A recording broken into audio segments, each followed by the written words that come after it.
These four Democratic mayors today were grilled on Capitol Hill over their city's sanctuary policies. There's really no, blanket definition of a sanctuary city, just a set of policies that limit how much local officials can cooperate with federal immigration enforcement. Hundreds of cities, and a dozen states have policies like that, and the Trump administration has been vowing to take action against them. Critics say officials are breaking the law, jeopardizing public safety. It's a debate we've had, and they had it today on Capitol Hill. But an interesting angle on all of this comes from our next guest, the Chicago Alderman Raymond Lopez, who's a Democrat.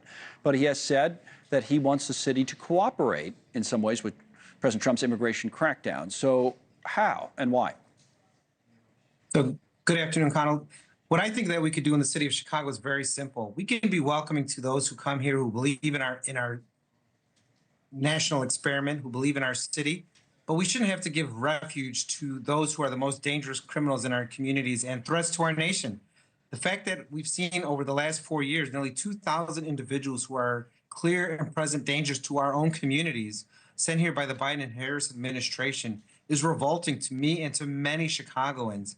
And we should be able to allow our law enforcement, when they arrest one of these individuals, to let Tom Homan know so that they could deal with them. That shouldn't be a controversial issue. Nearly 90% of Chicagoans agree with us, except for the mayor of the city of Chicago. Right. Well, I guess they think, or the mayor and others would say maybe it's a slippery slope. I mean, what would be the argument against that? And if so, how would you respond? Well, I think what they like to do is they like to mix the 98% of the immigrant population that is here, that is respectful, that is waiting for their shot at the American dream, with that 2% of the population that, no matter what we do, is committed to crimes here in our country and probably committed crimes from where they came from. We've seen when Tom Homan was here, they were pulling people out of the community that were child sexual predators, that were cartel drug dealers, rapists, individuals with dangerous crimes. And to say that we need to be protective of them makes no sense to any of us. You know, it's interesting. This has been... Oh, no, go ahead. What they don't do is what? No. What they won't acknowledge, to be perfectly honest with you, is that you'll hear the mayor of the city of Chicago say that ICE can already go into neighborhoods and go get these people. But that puts more individuals in danger, and that causes for a higher collateral capture, which even Tom Homan said he's not looking to do.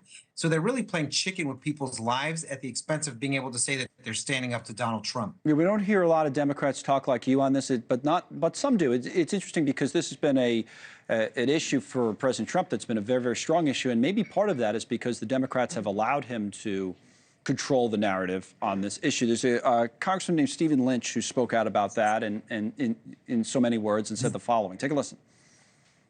The current president of the United States, Donald Trump, rode into office on this issue. On this issue. He put people in fear. He got into office on that issue. So the costs to democracy are massive. It is now threatening our democracy because we have mishandled this issue. And in other words, Alderman Lopez kind of handed it to Trump, right? What would you say about that? Is that how you feel?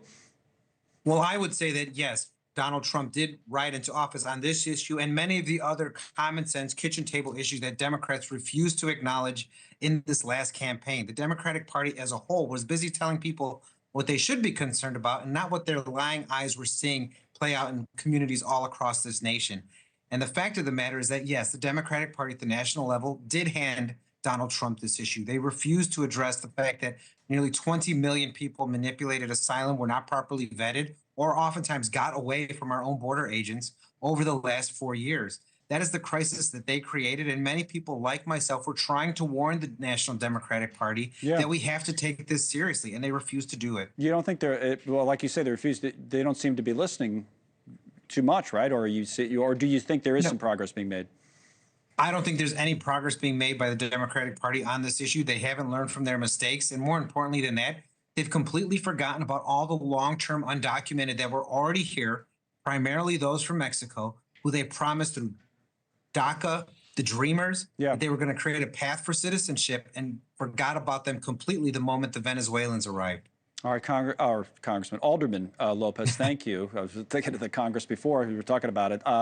Interesting kind of take on this. Anytime it's off the mainstream, especially from someone's party, we like to have a conversation about it. Thanks for coming on today. Thanks so much for watching. Just go to joinnn.com to find NewsNation on your television provider. And don't forget to click the red subscribe button below to get more of NewsNation's fact-driven, unbiased coverage.